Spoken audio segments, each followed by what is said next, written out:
Well, good morning, everybody. Chloe tells me that we should get started before people start leaving. So here we are. Good morning to all of you. Greetings to everyone joining us here in person today and to everyone who is watching remotely our live stream. It is such a pleasure to see everybody, those I can't see and those I can see. It is a pleasure to be together here. Welcome, a very warm welcome to our very first annual Progress Report event for the Third Century Promise. So as you know, every June we try and find an opportunity to gather as Dal community to look back at what we have accomplished in the past year and look forward to where our university is going.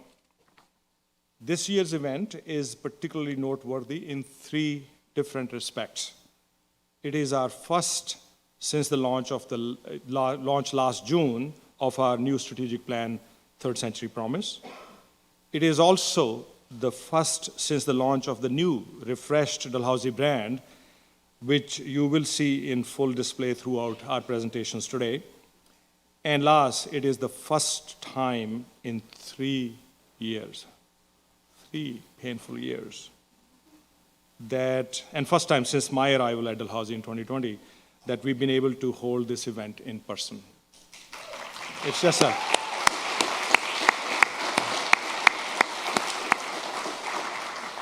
Well, that tells me what a special feeling it is for everybody. And there's a good reason for it to be a special feeling. It's been a challenging couple of years for everyone. At times, it's been actually overwhelming, but we have come through the pandemic to this point with much to be proud of. We have been able to complete 2 full academic years under COVID's shadow and, might I add, weight, which is a true testament to the dedication, commitment, and creativity of our faculty, our staff, and our students. And what we have learned through this experience about ourselves and about one another will be vital in shaping our path forward. Before we begin, let me acknowledge that Dalhousie University is located in Mi'kma'ki, the ancestral and unceded territory of the Mi'kmaq, and we are all treaty people. And also that we recognize that African Nova Scotians are a distinct people whose histories, legacies, and contributions have enriched that part of Mi'kma'ki known as Nova Scotia for over 400 years. The vital relationship that Dalhousie has with Mi'kmaq and African Nova Scotian community flows throughout Third Century Promise, our strategic plan that serves as a roadmap to where we are headed as a university. Launched last year, the plan reflects the collective ambition and will of Dalhousie community to extend and grow our enduring positive impact on Nova Scotia, Canada, and the world. It is about accelerating Dalhousie's ascent to a much higher level of achievement, inclusion, service, and excellence on the global stage. Over the past year, teams across the university have worked on developing the planning framework to support Third Century Promise. Each of the plan's 5 pillars is overseen by an executive sponsor or sponsors from the president's executive team, with 2 or more leads responsible for overall planning and execution. This planning framework is integrated, sustainable, collaborative, aligned, and anticipates changes we might need to make as we move forward. It also takes into account interdependencies and workload, because while a plan like this will spark new initiatives, it also provides a framework to bring together projects and initiatives that are already underway. So moving on to what we are going to do today. Today we will hear from the leaders involved in each of the 5 pillars of the strategic plan. They will highlight some of the achievements, milestones, and progress made over the past year. We will also share some short video stories that briefly showcase where we are headed next. Finally, we will devote the last half of the event to you, an opportunity to ask questions about the plan to our senior team, entire senior leadership team. And before I forget, when you want to ask a question, please wait for the mic, a roving mic to arrive to you, because there are people who are watching online, and we want everybody to be able to hear the question that is asked and, of course, the answer that is given. If those of you who are watching remotely would like to submit a question that you want us to answer today, you can do so anytime during the event by emailing president.messages@dal.ca. That is president.messages@dal.ca. And I urge all of you who are watching remotely to get involved and please ask questions. Now, the first two pillars of the plan, exceptional student experience and inclusive excellence, will be presented by our Provost and Vice President Academic, Frank Harvey. Frank.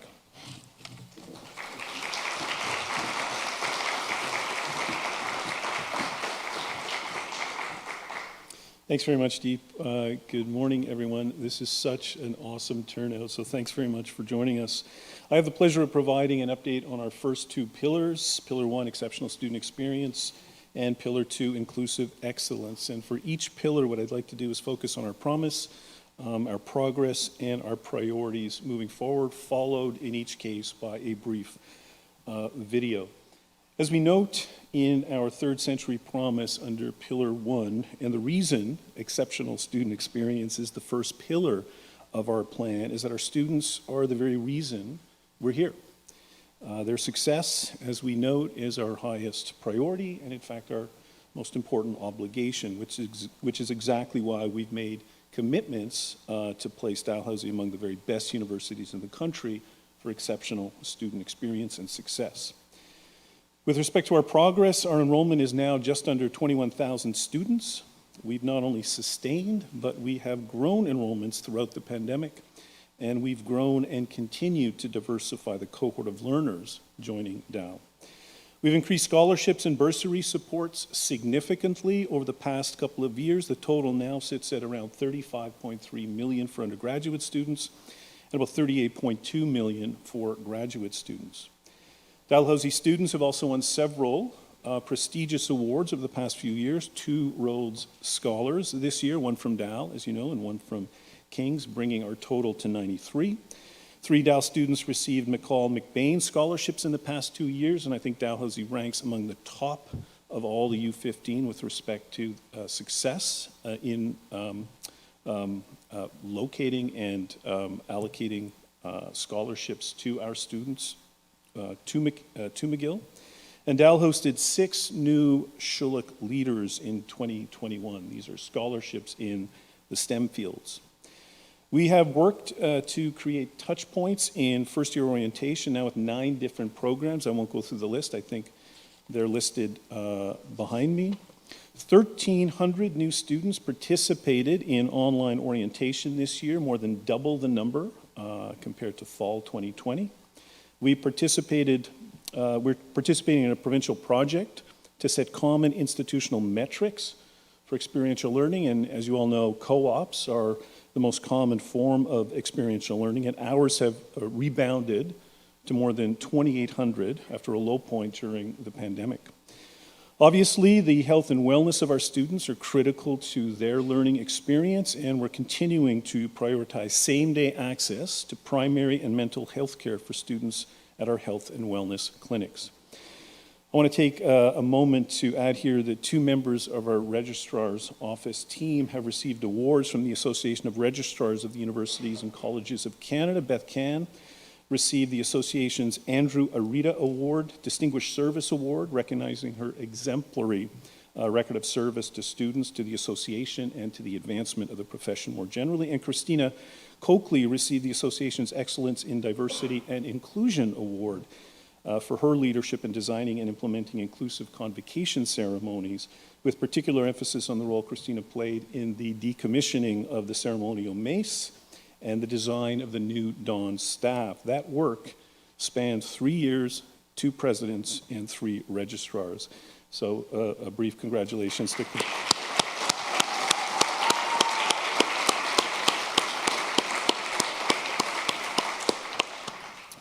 With respect to our priorities moving forward, we are embarking on a holistic assessment of the cyclical academic quality assurance reviews for faculties and programs. I want to thank Angela Siegel for her leadership in moving this process forward, and of course Louise Spiteri, the Chair of Senate.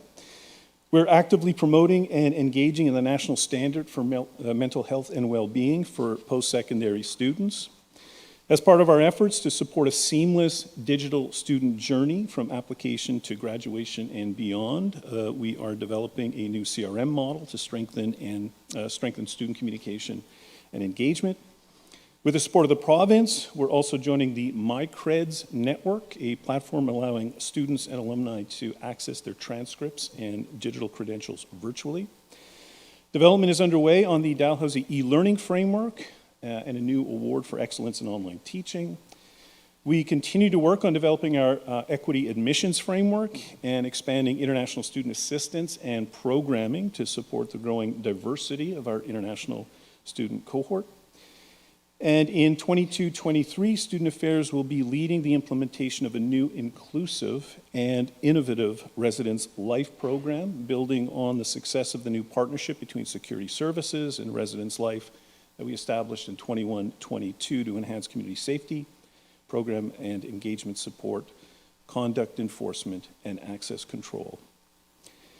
This year marks the 10th anniversary of the merger between Dalhousie and the Nova Scotia Agricultural College. As we all know, the merger united the 2 biggest post-secondary research institutions in the province and welcomed a new, vibrant rural campus on our Dal community. It also offered the potential to expand new academic programming into the hub of Nova Scotia, potential which is beginning to be realized after a great deal of strategic work from our academic community. So here is a short look at the Truro Start launch.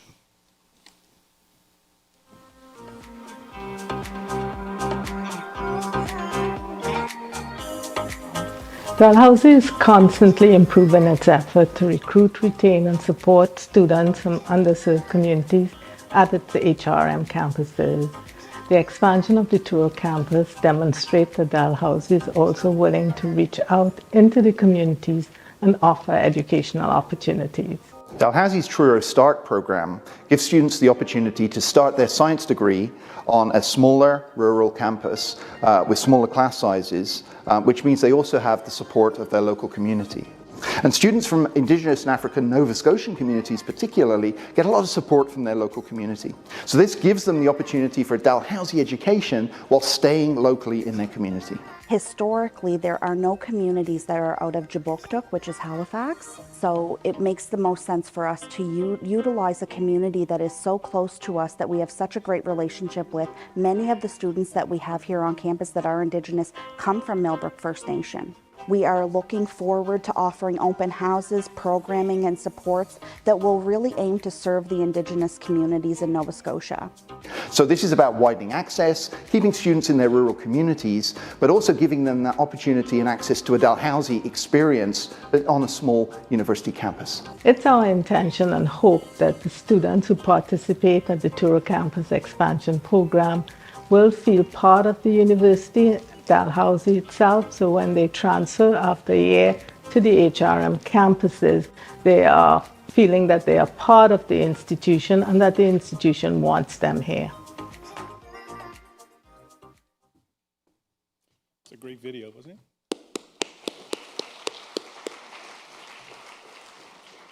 The Inclusive Excellence Pillar 2 of our plan recognizes that our faculty and staff are the source of our success and the key drivers of our vision, our mission, and our aspirations. In support of our unwavering commitment to inclusive excellence, we aspire to be an accessible destination employer, a national leader in championing EDIA, and to be people-focused and accountable at all levels of the institution. With respect to our progress, under the leadership of Vice Provost Equity Inclusion, Teresa Rejak-Talley, we're now working with 14 faculty-supported and 9 non-academic unit-supported EDIA committees. These are in addition to our 6 pan-university committees working to address the integrated recommendations from our major reports, Lord Dow and Belong reports, our African Nova Scotian strategy, our Indigenous strategy, our ongoing commitment to truth and reconciliation, and our commitment to the Scarborough Charter. Key hires in the VPEI office include a senior advisor and manager of equity and inclusion data, along with the expansion of the Elders in Residence program. In HR, our employment equity manager will oversee the development and stewardship of Dal's employment equity policy. This year, Dalhousie's Senate, as we all know, approved the establishment of the new Black Studies Research Institute, and progress continues to be made towards expanding our Black and African Diaspora Studies and Indigenous Studies minors as they transition into majors. Phase 2 of our Pathways program will be focusing on recruitment and retention of BIPOC students moving from undergraduate to graduate programs and then on to postdocs. And we're supporting BIPOC undergraduate entry into the Truro expansion program. Our commitment to inclusive excellence has also guided how we've navigated the COVID-19 pandemic and returned to campus. Our campus check, vaccine, and testing mandates supported the safe return to classes and to offices and to research spaces and residents. And our new wellness strategy and flexible work guidelines have supported our units in developing employee-centered approaches to long-term post-COVID return to campus and planning. With respect to faculty and staff diversity, last year, 72% of our faculty searches and 58% of our staff searches resulted in an equity candidate hire. And employment gaps continue to decrease. 12 of the 23 gaps identified were reduced or closed in 2021, more than half of these in representation of persons with disabilities. Our priorities moving forward include developing a racial violence policy and anti-racist programming for Dalhousie. We are working on an employment recognition policy to celebrate employee milestones. And we're also developing a new career development strategy, employment equity plan, and inclusive excellence framework. With respect to career development, we recognize that providing meaningful career development opportunities is a critical part of retaining excellent faculty and excellent staff. These efforts will now be supported by our career development consultant within HR. And as part of the Scarborough Charter process, we're creating a proposal for a new Inclusive Leadership Academy, along with the Interinstitutional Steering Committee on Inclusive Higher Education.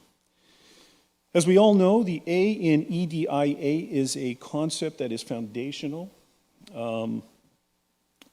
certainly foundational to inclusive excellence. If our programs and our services and our spaces and activities are not accessible, they are not inclusive. Since 2019, Dalhousie has been working on an accessibility plan to meet not only pending government regulations, but our community's expectations. To highlight the launch of our new plan, here's a small sample of what it will mean for our university and for everyone who works and studies here.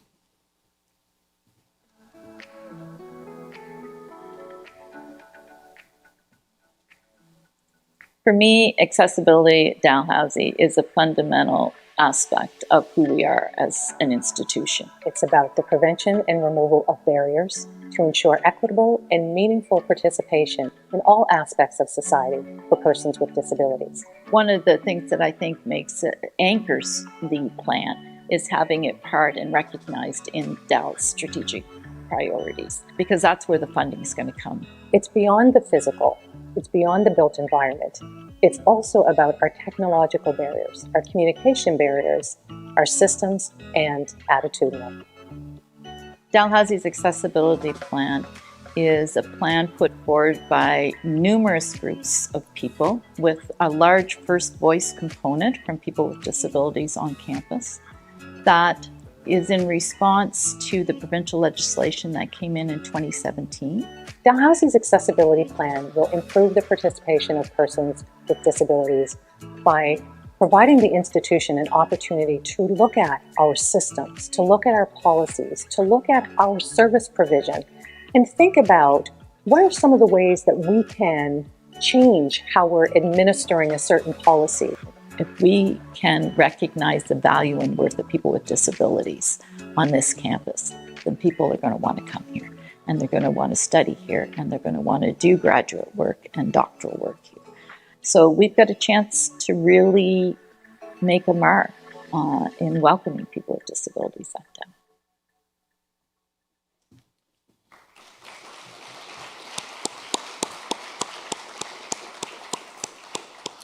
Just a very quick shout out to Quinta and Jasmine for the extraordinary work they did in steering us towards our accessibility plan. Of course, a thanks to the Accessibility Committee and the community, the Dal community and the broader community for all their help and support to get us to this point.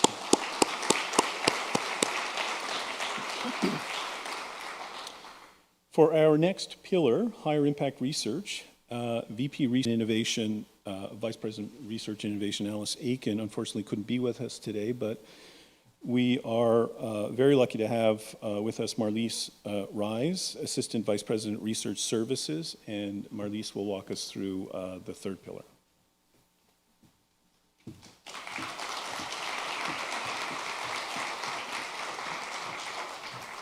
Thank you, Frank.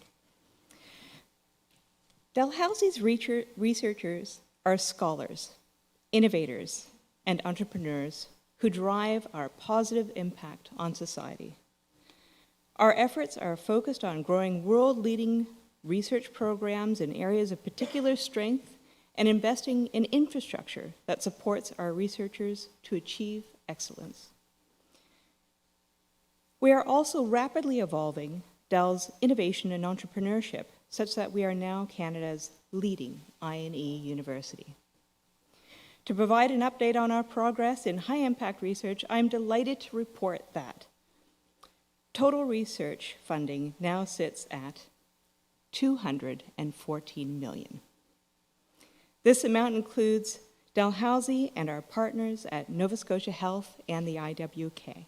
To put that in context, a 10.4 research funding increase since last year brought us to $214 million, and research funding increased by 37% in the last 5 years.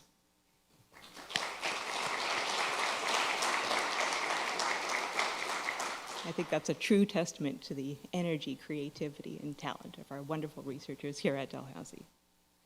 We've had 11 new and renewed Canada Research Chairs last year. Our success rates with both CHR and SSHRC applications improved, and our results with NSERC remain the same.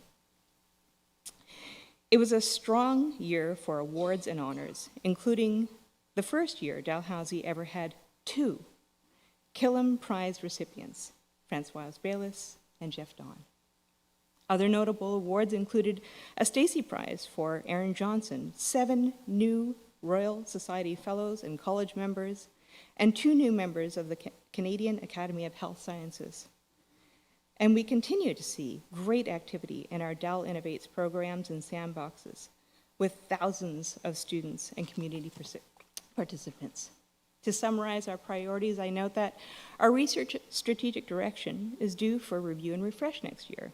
And we are also working on strategy development around its core pillars, including ocean, clean tech, I3V, that's infection, immunity, inflammation, and vaccination, and food security.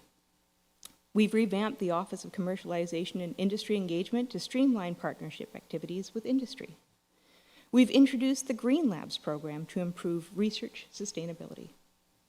Our ranking strategy is helping Dal put its best foot forward in representing the tremendous work of our researchers that informs our rankings, which are key for international recruitment and reputation. Finally, we are working to implement recommendations from the PhD Capacity Report, helping expand the number of PhD students we support at Dalhousie. Ocean research is one of the core pillars of our research strategic direction. Our success and impact in oceans research is remarkable. Even today, we will see news reports about the release of Atlantic whitefish back into their habitat as a culmination of collaborative efforts with DFO and Dell's aquatron researchers to save this species. 6 years ago, Dalhousie welcomed the largest federal research grant in its history to launch the Ocean Frontier Institute with the support of the Canada First Research Excellence Fund, or CFREF. Now another round of funding is available through CFREF, and we're partnering with Université de Québec à Rimouski, Université Laval, and Memorial University on an exciting new initiative focused on climate action and the ocean's vital role as the world's largest natural carbon sink. We are pleased to share with you a video about transforming climate action.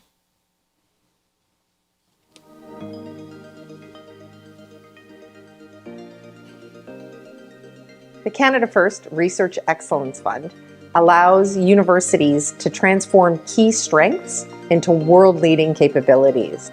The great thing about Dalhousie and the partner institutions is we don't just do ocean research, we care about oceans across the board. So fields from social science to computer science to engineering to biology and physics, we care about what's happening to the oceans and how it's impacting people, the ocean, and the climate. Global climate change is probably the challenge of our lifetime. In order to solve it, we're going to need to bring together a whole range of different researchers from different backgrounds. This is an opportunity to do science that actually has some real potential social benefits. Dalhousie's application says we need to better understand what's happening and we need to respond to it. We need to mitigate climate change and we need to adapt to climate change. And we're using our oceans focus to try to tackle these things in ways that really matter for the people in our region and in our country and around the world. We're going to need to think creatively outside of the box. It's not possible to do nothing. At this point, doing nothing is doing more harm than doing something. So we have to do something. Every year, we collect more ocean data than we have in the previous century. So we are adapting to a growing torrent of data and we still don't understand enough about what's going on. So if funded, I see this research as having the potential to really make a meaningful impact in our fight against global climate change.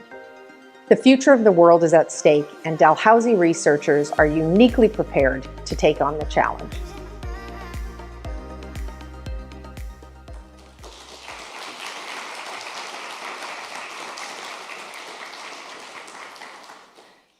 Our next strategic pillar, Civic University with Global Impact, will be presented by Matt Hebb, Vice President, Government and Global Relations.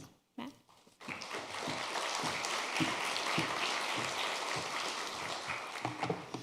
Good morning. I want to try to have 10% of the energy that Mike Smith had in that video. For more than 200 years, Dalhousie and Nova Scotia have evolved together. Our histories and our fates are inextricably linked. A prosperous, inclusive Nova Scotia has the means and the motivation to support the requirements of a top global public university. And Dal's size, academic quality, and research intensity provides capacity to build a prosperous and inclusive province. That's why this pillar, building upon Dal's legacy of service to community, sets forth a way of seeing our excellence and international reach through a prism of intentional commitments to the well-being of our communities as a civic university with global impact. This is a pretty broad pillar with many different elements, so let me talk through a smattering of things. Critical to global impact is DAL partners across 62 countries, and there's a world of opportunity for more. But the goal is not just quantity, it's quality. And that's why we're establishing a priority partnership strategy to focus effort on a smaller subset of partners with whom we share a commitment to tangible outcomes and to fostering breadth and depth in our institutional collaboration. So for instance, in India, focused partnerships with a small number of IITs, which are India's elite technology universities, will extend our research in immunology, in computer science, and engineering. Other international partnerships will help to augment our international enrollment goals by forging new pathways through progression agreements and joint programs that bring students to Dalhousie at all levels. Vital to our global reach and to our local roots is engagement with our network of more than 150,000 alumni around the world. And last year, we saw nearly 1,000 alumni serve as active volunteers, and nearly 4,000 donated to Dalhousie. We hosted 60 in-person and virtual events for our alumni. Closer to home, we're seeing the impact of Imatep's Legacy Academy, an outreach and mentorship program to support African Nova Scotian youth develop interest and proficiency in STEM subjects. And together with partner TD Bank, ILA awarded 48 Promise scholarships to students who came through ILA programming as high school students and who will be joining us at Dalhousie. Just a month ago, Dal's Office of Equity Inclusion supported and celebrated Dal's African Nova Scotian strategy with a community weekend focused on the theme of lifelong learning, and we heard about the unique and distinctive ways in which African Nova Scotians are lifelong learners. Dal's family practice medical clinics have partnered with Nova Scotia Health to develop an innovative new model that will allow them to take on 3,500 more patients from among those who today cannot access primary care. Dal is Nova Scotia's largest and most diverse provider of new healthcare professionals, and in partnership with the provincial government, we're working to graduate even more with additional seats in nursing and medicine. And even before graduating, Dal's nursing students were making a critical difference by taking practicums in understaffed long-term care settings during the worst of the COVID crisis. And speaking of COVID, of course, Dalhousie also agreed to administer on behalf of the province $100 million to support small businesses and individuals who were directly impacted during the first 2 years of the COVID pandemic. So as we continue to work on this pillar, it's a priority to begin development of an impact charter, outlining the ways Dal can contribute to our province and our region as a truly civic university. Through the new Global Skills Opportunity, we've attracted funding that will allow us to develop ways to launch unique study abroad opportunities for African Nova Scotian and Indigenous students. And we've also launched the Dal Open Pilot Project, a new way through the Faculty of Open Learning and Career Development to expand access to Dalhousie online learning resources to non-traditional learners. I'm going to close with one example of how Dal can embrace this role of a civic university here in Nova Scotia. Our provincial economy faces huge demands for digital talent, not just in core tech development, but across all sectors of the economy. And so last year, the province invested $13.3 million in Dalhousie to increase and diversify the number of students studying computer science. This funding will allow us at Dal to build capacity not only in computer science, but across faculties with a focus on the intersections between computer science and other disciplines. The Faculty of Computer Science has been working with local partners to tell the story of the exciting things that are happening in Nova Scotia's tech scene, and it's called Here We Code.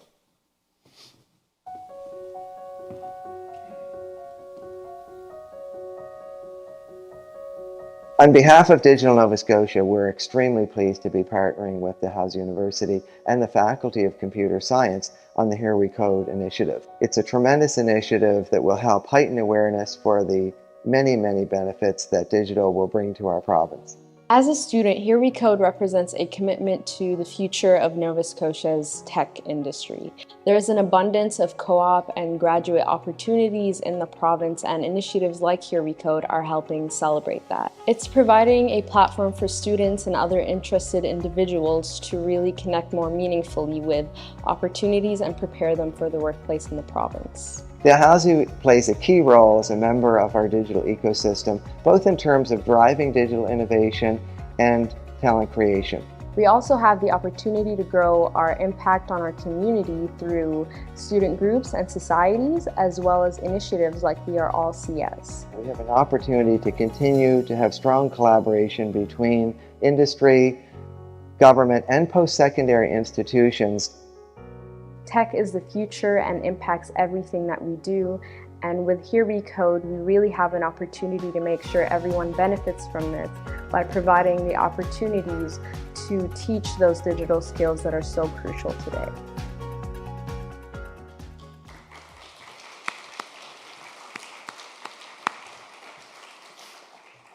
And now to present an update on the final pillar of the plan, please welcome Gita Kulsicki, Vice President, Finance and Administration.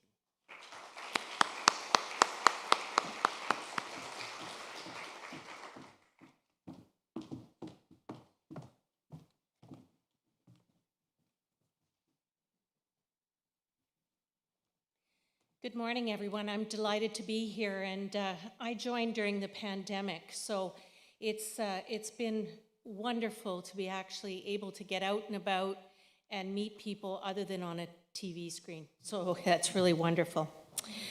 The final pillar of the Third Century Promise is foundational, as it spans and supports the other four pillars by focusing on infrastructure in all senses of the word: finances, facilities, digital platforms, governance, and social infrastructure. It's about enabling and empowering Dalhousie and our community to achieve its goals. Our progress. With our physical campus, we have over $111 million in major projects underway, including the winding down of the Arts Center renovation and expansion, the renewal of the Halifax thermal plant, and the construction of the Dalhousie Events Center, expected to open in 2023. We are also working hard to renew existing facilities, with nearly $24 million in work underway, including upgrades to teaching and learning spaces, new mechanical and plumbing systems, and enhanced resident spaces and washrooms. We're also growing our institutional capabilities through fundraising. New philanthropic commitments totaled nearly $60 million this past year. I'd also like to recognize a recent achievement. Dalhousie won the 2022 International District Energy Association Innovation Award for the Agricultural Campus Biomass Thermal Plant Project, a major global recognition from an organization that spans 25 countries. Very few universities have ever been so recognized.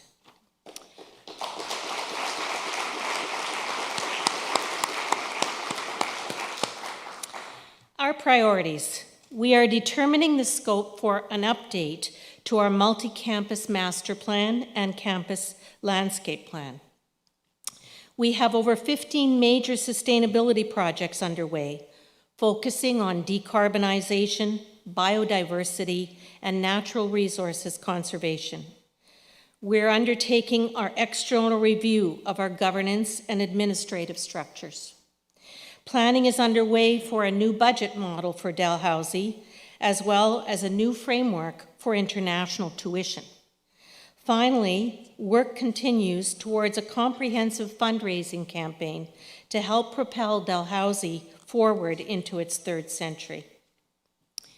One of the emerging plans that lives under this pillar, but truly impacts all aspects of Third Century Promise, is Dal's digital strategy, launched last year. Let's have a look.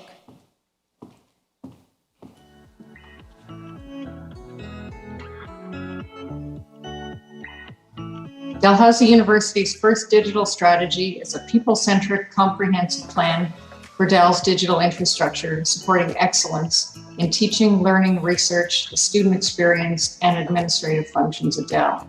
The digital strategy aims to close the digital divide by considering things like how to reduce financial barriers for access to technology, thinking about the built environment and geographic differences to meet people where they are, and to ensure accessibility of all kinds is not just an afterthought, but is instead woven into everything we do. So positive, seamless, barrier-free experiences in students' digital interactions contribute to student academic success, a sense of inclusion, and a better overall student experience. So the strategy was created by the entire community to provide a holistic framework for decision-making. It guides us in creating the foundational digital resources we need to achieve the goals laid out in the Third Century Promise, since technology is woven throughout the entire strategy.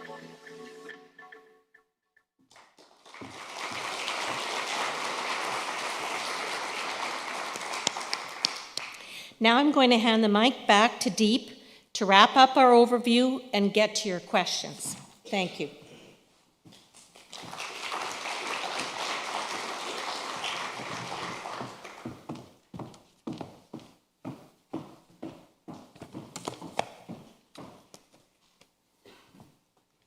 Thank you, Geeta. And let me also thank Frank, Marlies, and Matt for their presentations. Thank you very much.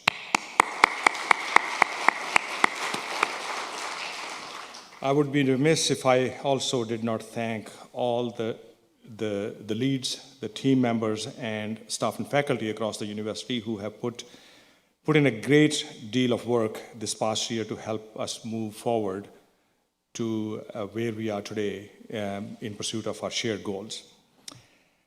I want to say thank you to all of you, whether you are here or watching online, for joining us today. And I want to give a special shout out to those who have helped us organize today's event. I would not mention names because they told me explicitly not to mention names. Many of them are in this room. But thank you very much for all the complex arrangements that you have had to make to get us here today. And last thing I want to say when it comes to thanks, if you look at the videos, if you listen to our presentations, of course, a lot of what we talk about is focused on the core mission of the institution, which is teaching, learning, research, and scholarship. And through that, we celebrate our faculty most of the time, but there is a group, a very, very large group of people who don't get mentioned as explicitly when we talk about teaching, learning, research, and scholarship. And that is everybody who is from the non-academic background, people who are supporting this institution in so many different and critically important ways. Without their effort, without their work, none of this would happen. So thank you to especially, not only just to our faculty who are at the forefront of our core mission, but to those who are not in the faculty, but are supporting that core mission. Thank you very much. Give yourself a round of applause.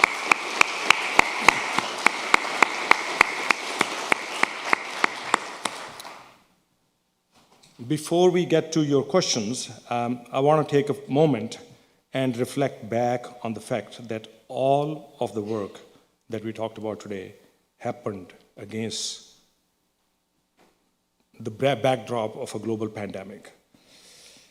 And that pandemic had truly dramatic effects on how we deliver our work and our mission that I spoke about.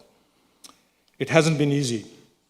At times, it has been overwhelming. But we've come through the pandemic to this point with much to be proud of and much to celebrate. And that's a testament to all of you, our people. Thank you very much.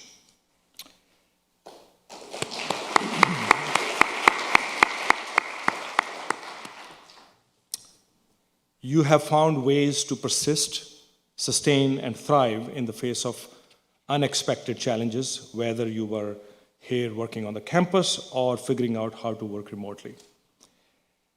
You've managed transitions to and from online learning. And these transitions had to be made often with a sense of great urgency. You stepped up to get vaccinated in numbers that far exceeded provincial averages. And you helped support our rapid testing program last fall with more than 800 volunteer hours, helping distribute more than 115,000 tests. The only way to achieve great things is by doing them together. Third Century Promise is a shared plan, and it is an ambitious plan. But look at what we have been through together through these past 2 years. Look at what our graduates and our graduates who walked across the convocation stage earlier this month have gone through, and how all of you worked so hard to get them there. You did all of this together, and so exactly the same way, I'm certain we will also meet our Third Century Promise together. With that, as promised, let us now get to the questions. And I want to give two reminders again. One, that those of you who are watching live stream online, please make an effort to ask questions, and you can send your questions to president.messages@dal.ca, and we will aim to address as many of them as we can. To those present in the room, please wait for the mic to arrive near you. And the second reminder, the full progress report will be available at dal.ca/strategic plan, as will be also the video from the live stream. So you can actually go through the progress report and watch what we are doing today, again, if you feel like watching it. So with that, let's have the first question. And it'll be useful. You don't have to, but if you could identify yourself, your name, and what you do at DAL, that would be helpful. I see a hand up there. Did I see your hand up, or is this one of those live auction moments? No? Okay. Thank you. Hi, I'm Mary Jane Weber. I'm recently returned from a secondment at the Ocean Frontier Institute and the Health Authority, and I'm back with my colleagues at Facilities Management, and I'm so delighted to be here and in person with everybody. I could cry. It just feels so good. So anyway, so thank you for all of this, and I guess my question is, can you talk a little bit about the execution and what the next steps are to actually meet these lofty but achievable goals? Thank you. Yeah, absolutely, Marian. Thank you very much for that.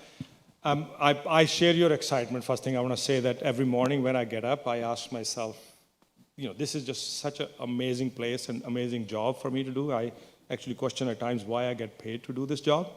But then I mention it to my wife and she gets upset with me. But I'll ask Frank to address this question because Frank is coordinating the implementation strategy. So Frank, please come on over. Thanks very much for the question. Mayor, is this on? Yeah. I want to stay away from this a little bit, otherwise you may get echo. Yeah, I'll use this mic here. Yeah, that might be best.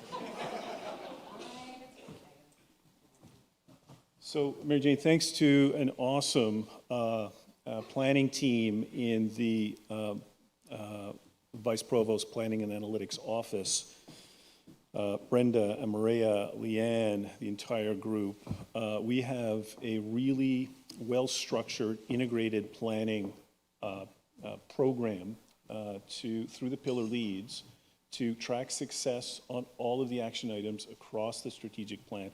It's really important to know that every one of the bullets in our presentations, every one of the bullets and action items in the strategic plan, behind those bullets are just outstanding champions who are working on each one of those items. So in addition to tracking that progress and creating a dashboard to track that progress and representing that progress online, and we have some of our progress and proof points posted online as well. That's how we'll do it. That's how we'll manage it. The last strategic plan, I think the strategy they had is not unlike the strategy we're adopting, but I think our capacity to share the information more accurately, specifically, and more rapidly, I think will be enhanced. So that's basically the approach. And so we have a lot of great people who are working on that on a daily basis. If I may add that what you saw today is actually the results of that team working, team in action. Any other questions? Yep. We have a hand up here. Aaron? Yeah.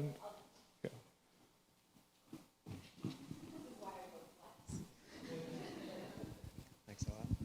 Thanks a lot for the presentation. I'm Nathan Rogers, Facilities Management. I just wanted to ask perhaps a question and say congratulations about the Truro START program. I'm sure that a lot of people were involved in bringing that forward, and so congratulations. I'm wondering if there are any aspirations in terms of how large of a cohort that Truro Start program will generate. I'm aware that 2022 Bachelor of Science is starting. 2023, I understand perhaps computer science. 2024, Faculty of Arts and Social Science. And I'm wondering if there's probably no metrics around it, but aspirations is what I'm interested in. Yeah, thank you, Nathan. That's a very important question. I think we need to think ahead. So I can answer that question. I'm an Aggie, so I'm intimately keeping an eye on that campus, what's happening there. So you're right, like we're launching with these 3 programs this year. It's 30 in science, and so that means at maturity that would be, so if this 2 years there'll be 60 in doing science. In the beginning, what we're doing is we're monitoring how, for the first 1 or 2 years, we're going to monitor carefully how well we succeed. The science start has been a resounding success. We got a lot of applications, and we're starting with exactly the number that we wanted to start with, so those seats filled up very quickly. That's very encouraging. That tells us that we can actually expand that program to a higher number. That also tells us that there is appetite for others. Computer science is a good example. I think we're looking at health. There could be possibilities in management. And Frank, wave your hand if at any point I'm saying something that's not correct. I mean, there is really no reason why eventually we can't expand this to almost. I don't think some of the faculties it would be easy to do it there, but almost all of the faculties at our HRM campuses. As regards the numbers, I think we'll begin to get a sense of numbers within the next couple of years after we've finished our monitoring phase and see what the appetite is. And then remember, second thing that has to happen there is we have to at some point start working on expanding the facility. So the Cox Institute is up, Cox building is up again. That has given us breathing room for now, but that's not going to be sufficient for the growth ambitions we have. We have just under 1,000 students there now. I think it would be very easy for me to predict that that number could easily go to 2,000, but there is no reason for us to think that it can't go to 5,000 depending on how things pan out over time. So it could actually become a full-fledged, kind of university campus in its own right at some point in the future. Now, this is a slow progress. It's not going to be done overnight. So my sense is that this would be a decade-long project, and we give all of us, we together we give the shoulder to the wheel and get it done. Thank you. Ryan, you have a question online? Yep. I'm facilitating the questions from the good people out there on the internet. This one is related to student experience. Students have, over the past several years, had an inconsistent and unpredictable experience both on and off campus. What are the plans going forwards in regards to ensuring students a full university experience? Thank you. And Frank and maybe Matt, you can take this, both of you. Yeah. Great question. Thank you, Ryan. And I may throw it over to Rick Ezekiel, who is our new Vice Provost Student Affairs. Rick, welcome to Dal. I'll just say a few words. One of the things Dalhousie and Student Affairs did throughout the pandemic, unlike many universities who were a little worried about processing surveys during the pandemic, we actually were very proactive in surveying our students to get a sense of their experience, to learn what the impact of the pandemic had on those students and to adjust accordingly. And we have some really interesting data to suggest that as we pivoted based on that feedback, we improved the experience of the students based on the feedback we received from them. Surveys will play a critical part of it. We're working on new residence plans that I went through in my presentation. Our student affairs team is focused on comparators across Canada, pick up isolated but brilliant examples of how to enhance the student experience, not only during COVID, but post-COVID. So that's the plan, and the student affairs team, I think, is working on a strategic plan as well to put all these pieces together. Rick, I don't know if you want to mention something. Thanks, Rick. Good morning, everyone. And just to echo and further some of what Frank has shared, that the whole team in student affairs has been putting their heads together around how we can really rebuild the foundations of a vibrant, connected community at Dalhousie after many years of disconnection. We all feel that, right? Being in a space together matters. So part of what we're looking at is first creating a warm welcome to students. We have our colleague Heather Doyle and many groups across the university working tirelessly on building a really exciting orientation program in collaboration with our Dalhousie Student Union. We're looking forward to having full capacity and suites of programming in residence and a model that really supports rich programming, as well as intensive supports for students who might be struggling or seeing different types of behaviors. We've all missed some rites of passages, some ways of connecting that we'll need to support our student community through. And I think within that, we've had a history of really innovative programming at Dalhousie. Think of the Together at Dal program, which really fostered through a peer mentorship model, connecting students with their peers and supporting them as they transition into university through all of their personal, social, emotional, leadership, and career development needs. And we're seeing really big gains and supports and outcomes related to student retention and engagement as a result of that programming, particularly for equity-deserving student communities. So we'll continue to be growing and expanding that programming and to identifying those priorities and finding resources to grow that programming into the future. So great question. Thank you.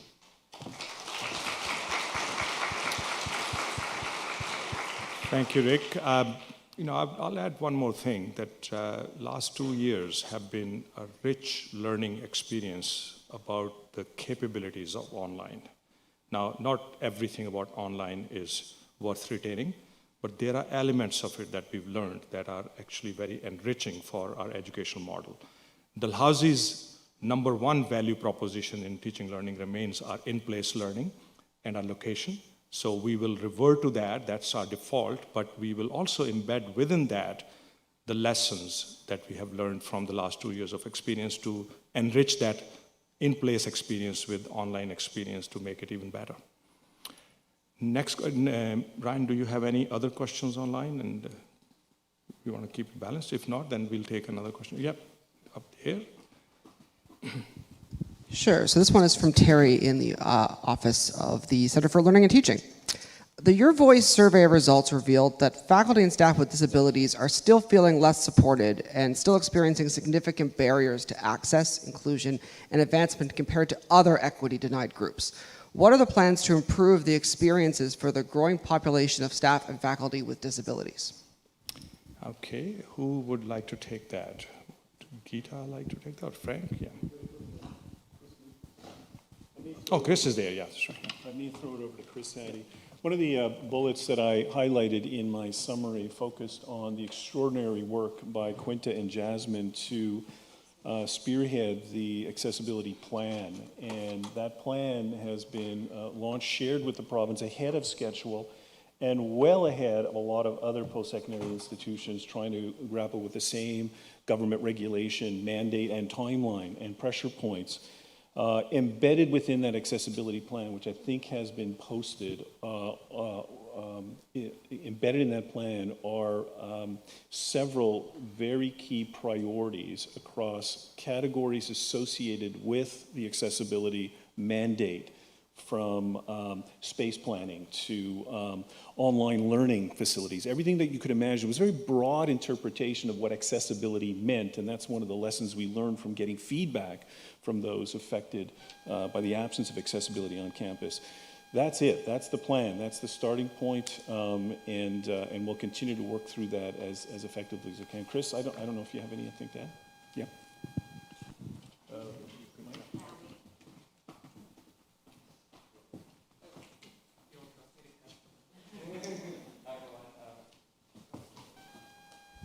Hello. Here we are.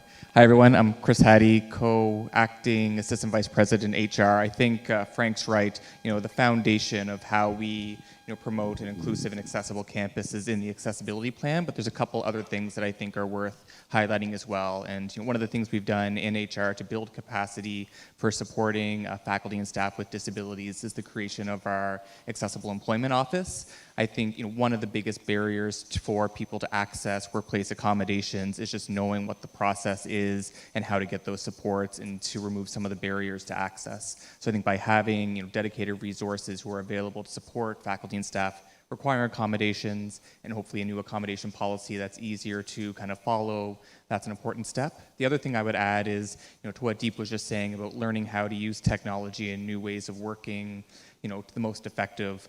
As we kind of move into developing sort of what flexible and hybrid works for Dalhousie, one of the things we know is that if you do it without intention, it can become a barrier to accessibility. If you do it with intention, it can be a support for accessibility. So thinking about how we utilize, effective ways of working in hybrid manners in a way that actually supports accessibility and ensuring people have the tools to do their job effectively, I think is a critical part of what we've been thinking about as we work with departments to build their flexible and hybrid work plans.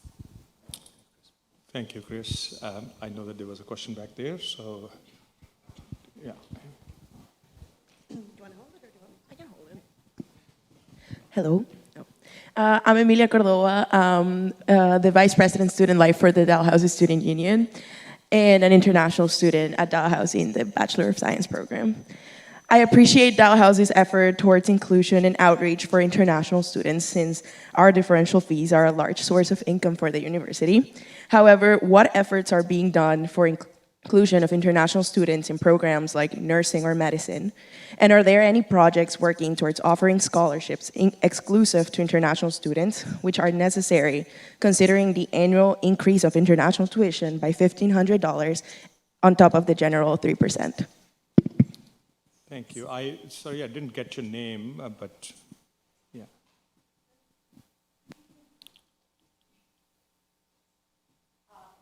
Amelia, okay. Well, thank you, Amelia. That's actually good to have a question from a student, and especially an international student. Shows how engaged you are. Now, the answer to this question sits somewhere between Frank and Matt and Geeta. So who want to take the lead?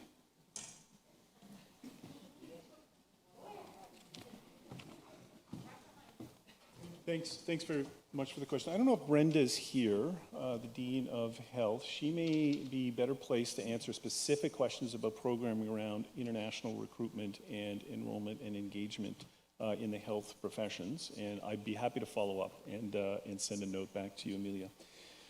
We are looking at these issues. We are looking at additional supports as we contemplate the need for a very focused and strategic internationalization strategy. We are looking at a multiplicity of different components of the value proposition we should be designing and developing and delivering to international students. That includes financial aid and financial assistance. It includes additional supports through the International Center. Emily may want to talk a bit about that. It includes programming innovation at the faculty level, mentorship and advising, additional mentorship and advising supports at the faculty level. So we are looking at the full suite of opportunities we have to improve that as we expand internationalization and diversify the cohorts that are coming in. I can reassure you that, that financial support is a really important part of that. Anyone else? Anybody else want to add anything to that? Yeah.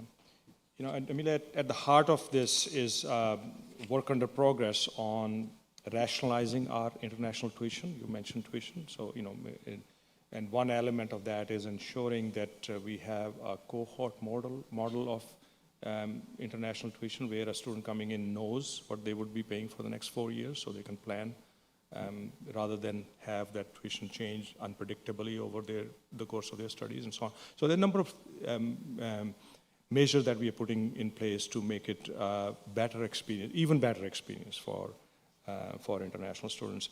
This is work in progress. I am not at this point making a firm commitment because we haven't finished the planning work on that, but it's coming. I know Chloe is giving me the look that I can understand very well because I've been at the receiving end of that look because I know that after this we have an invitation for all of us to show up at the Strawberry Jam that is being organized in the Studley Quad by our HR team. So we are going to go there, and I know that I'm standing between you and Strawberry Jam. I would move to the last question now, and so that we can actually get there in a timely fashion. So There are several hands up. Why don't we start with this gentleman here in front? Okay, let's go. Sorry, and maybe we'll do two then in that case. Yeah, just two. Okay, sorry about that. I'm in the back here, so you probably didn't see me. Yes, my apologies. No worries. My name is Peggy Alex Geddes-Brown. I work in program evaluation and outcomes research at the Faculty of Medicine. I'm also a parent advocate and have been for many years for my young child who has his own accessibility issues. And I guess I wanted to kind of follow up on the discussion about accessibility in terms of, physical, and there's also cognitive. And I was really thrilled to see the concept of Civic University, because I've been trying to advocate Dalhousie to participate in a more active role in terms of education, because there's 1 in 3 students in this province that has a cognitive, I hate saying disability, difference. And I'm just wanting to know if that is going to fit in, or if that's a thought in terms of your various strategic plan. Thank you. The short answer to that is yes. That is very much part of it, and I think that when Donna Byrne Tyson spoke at in the video, she signaled that accessibility doesn't mean just simply physical accessibility. It's also accessibility on a very broad scale. But Geeta, did you have anything more to add to that, or Chris? Is there anything more that you want to add beyond what I said? Yes, but the answer is yes, absolutely. That's very much part of the plan and the strategy. Yeah, you would. Yeah, okay. Rick, coming over. Yeah. Yeah, I just wanted to add in there, we know that when we think of our student population, some of the fastest growing students now participating in post-secondary education, which is a really good thing. It's a story of participation and access.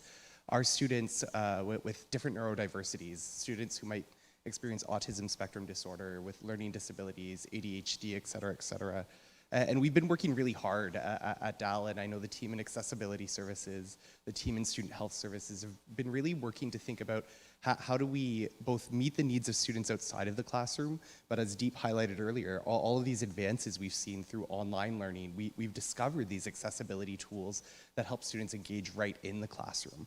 So I think that's something that we'll be continuing to work on as an institution in terms of inclusion of students at DAL. And I think that element of how do we reach back out, and I know colleagues from the psychology and neuroscience department, the health sectors and others who I'm sure are doing that work within schools, within communities we serve, so that students make it to DAL in the first place and we're playing that role back within community. So appreciate the question. So many disabilities amongst our community are not the ones that are visible necessarily. Thank you, Rick.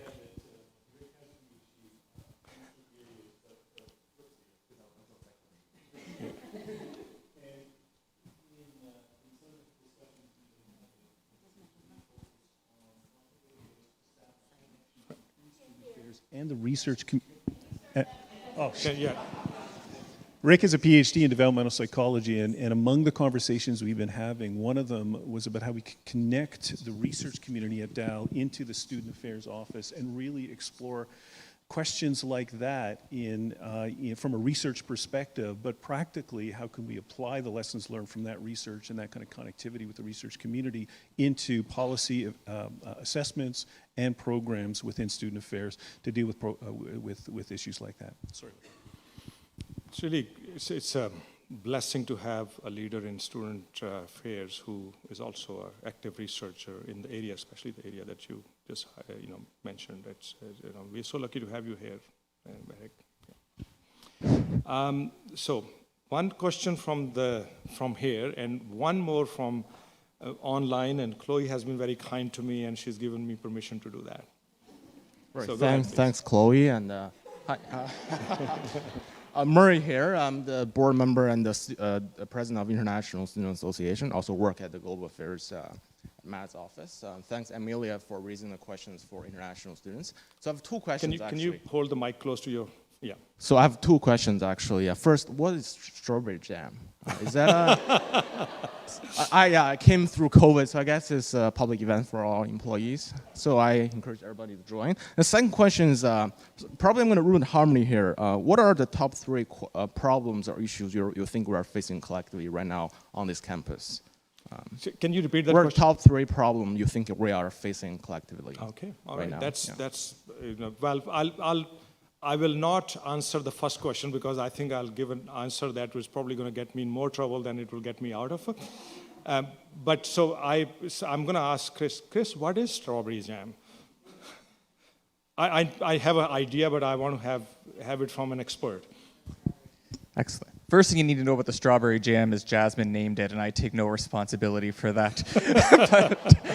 But, it's basically an opportunity to recognize the work of the year of our faculty, staff, and students, get together, meet some people that you might not get to see, particularly since we haven't been in person in a while, enjoy some food, including some strawberry-themed items, and just have an hour or two to relax and hang out and talk to your colleagues and enjoy the beautiful quad.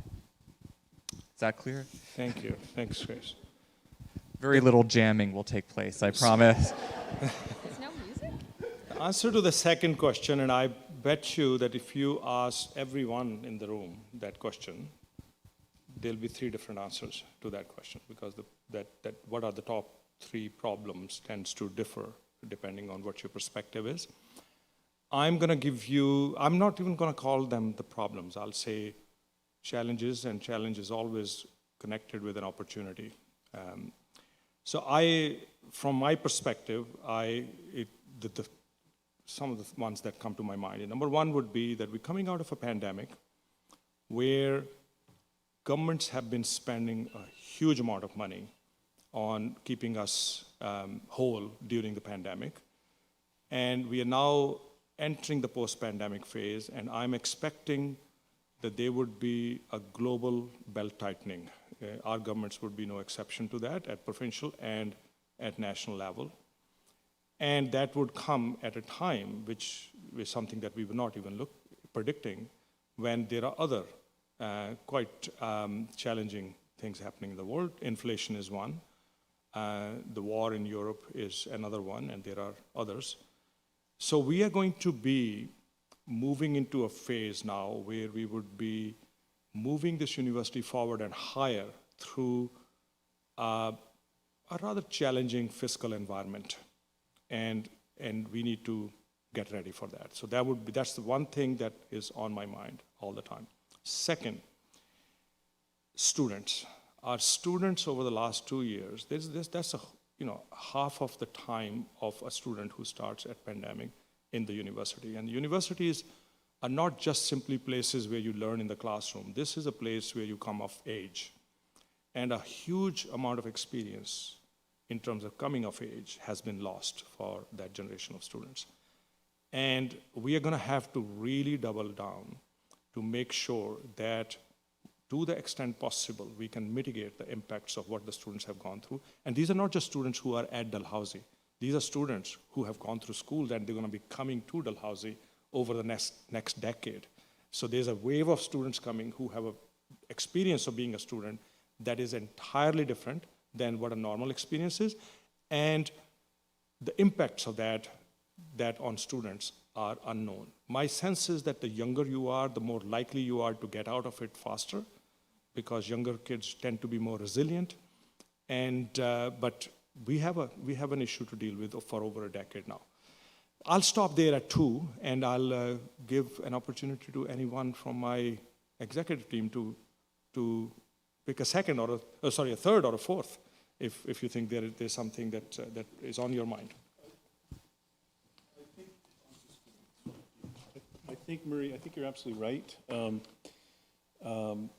Deep, I think you're absolutely right that I'm going to connect to you, Murray, in just 1 minute, but Deep's absolutely right that depending on who you ask, you're going to get a different set of priorities. If you ask Murray what some of the priorities are, I suspect he would identify housing, and particularly housing, obviously, for domestic students coming into Nova Scotia, but international students particularly. They face a unique set of challenges.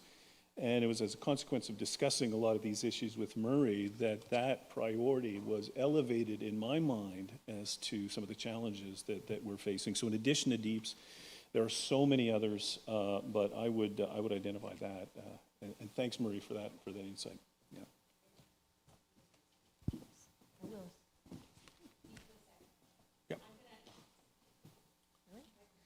Yes, on. Can you hear? Is it on? Excellent. So I would add one related to people.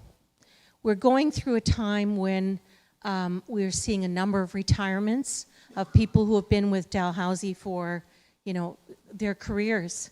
And we're seeing much more broadly that war for talent. And it's right here as well. So how do we make sure as we move forward that we build career paths and have an attractive proposition for people to come and join Dalhousie and build their careers here? And so I think that will be a very important thing for us to focus on as we move forward. Thank you, Geeta. That is such an important one. So this is just to give you a flavor that the broader issue of what are the challenges that we are going to be walking into bears on the minds of those who are charged with the responsibility to manage this institution at the highest level. So, but if there are ideas that you have, anybody has, that you want to share with us where we should be focusing, please reach out. My address, deep.sani@dal.ca. So reach out and share those thoughts with us, both the challenges and what you might think could be the solution. So with that, we definitely this time are moving to the last question. So Ryan, please go ahead. Sure, it's actually a really good one for the last one. This is from Sasha in the Department of Pathology, who asks, what would be your advice for us as university community members in terms of meaningfully contributing towards the dreams of Third Century Promise? Are there any specific areas that we should focus on going forward? That's a great question. It was Shashi, right? Yeah, Shashi, hello to you. And I wouldn't expect a question any lesser than that from you, knowing who you are. I mean, there again, this question can have many answers, but I will give you mine where my mind is focused. I know we have challenges ahead, but I know also that there are opportunities ahead. Focusing on challenges and letting them weigh you down debilitates. Focusing on the opportunities that we have empowers us. And to the extent possible, I like all of us to collectively focus on the opportunities and what we need to do to get there. I spoke at every one of the 18 convocations that I attended, and in one of them I was asked to give the formal convocation address. And I spoke about one experience from my younger days when I was faced with a similar situation where I had to make a difficult choice. And making that the choice that was harder than the natural choice, the easy choice to make, it turned out to be a transformative moment in my life and career. And I could give plenty of examples like that. So again, coming back, yes, there will be challenges. Yes, there will probably be even difficult times ahead. Hopefully there won't be, but I think it's best to be prepared for the worst and continue to strive towards the best. And I would say the more we focus on the opportunity that is there, and less we allow ourselves to be weighed down by the challenge, will get us through everything that lies ahead. This is a great institution, and together we are capable of anything. So with that, let me say thank you again to all of you for coming here today. Those of you who have joined us online, thank you to all of you for joining us. And most importantly, thank you to all our faculty, staff, and students for an extraordinary effort that you have made to get us through the last 2 years together and get us to this point where we are celebrating the successes of the last 2 years. When we got into the pandemic, I remember 13th of March, 2020, it was one of the scariest times in my life and career. It was, as you can imagine, ultimately the buck stops here. I had to make the final decision on everything. It was a scary time. We had no idea what we were getting into. Our predictions, modeling was showing us some very scary scenarios. And it wasn't just our modeling, it was the modeling across the sector. It looked very, very scary. And it turned out to be far less damaging than we thought. And in fact, for Dalhousie, we have come out stronger, more impactful, a better institution through this period, and it could not have happened without all of you, as I said earlier, putting your shoulder to the wheel and getting us through this. Thank you.